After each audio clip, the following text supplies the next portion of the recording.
Let's talk boundaries. Everybody's favorite subject.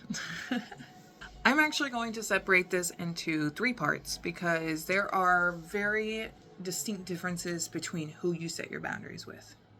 You can set your boundaries between yourself and your primary partner. You can set boundaries between yourself and your potential play partners, friends, family. Lump all 3 of those into one category. And then our third is going to be acquaintances and strangers.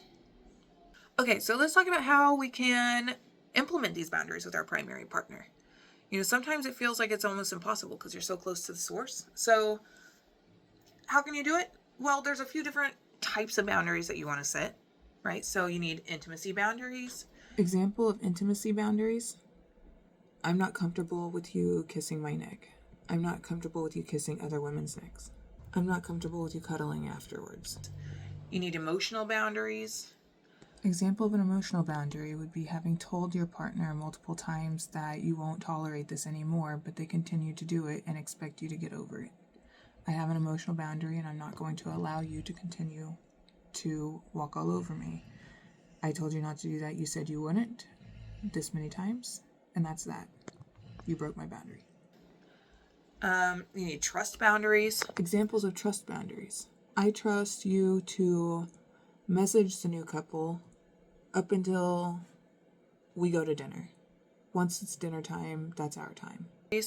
So you can do that by, obviously, number 1, communicating. Communicate what you feel, why you feel it, how you feel it, when it comes on.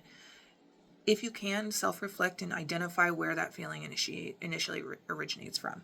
Because finding that origination is going to help you heal some flaw or some insecurity or something that is hurting you, if that's where it's originating from. Now, if it's not, and you just know that you just don't like that, that's fine. That's fair. Everybody has their preferences, so don't beat yourself up for thinking that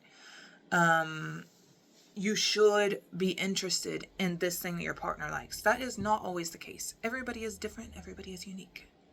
Don't ever beat yourself up for it. Just own it. Make sure that you know why you feel that way and where it's coming from. Emotional intelligence is everything.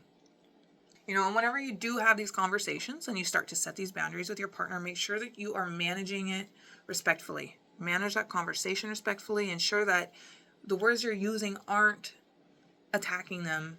It's not belittling something that they're interested in, that you're not interested in. Say you didn't want to have a threesome. You felt uncomfortable bringing in another female into the relationship. Tell them that. But it doesn't have to be, ew, no, why are you thinking that? It can be something as simple as, I don't know if I'm interested in that just yet. I would like to explore some ideas with you and then provide what you would like to explore. And then eventually, when the time comes, and if you feel open to exploring threesomes at that time, you can reignite that conversation. But first, you need to explore what makes you happy. And establishing those boundaries is going to be your number 1 step. And telling them all of that, don't forget that they have their boundaries too. They have boundaries of what makes them comfortable and uncomfortable, but they should be sharing that with you as well. You don't want to go to a party and say you have a conversation with this couple and you're like, oh my gosh, they're so cool. And then whenever you get done having that conversation, you go talk to your partner and you say, hey, I really like this couple. And then they're like, whoa, why are you talking to them? We have had communication in the past and, they disrespected me, blah, blah, blah, whatever the reason is. And then you continue talking to them or, you try to befriend them. You're not maintaining that boundary. You need to maintain that boundary in order to prevent resentment, because your partner will resent you if you start hanging out with that couple after they just told you that they do not have any interest in them. So that's just one example. Always remember that what your partner tells you, you need to abide by, unless there is a reason why you don't agree with it, in which case you need to communicate that.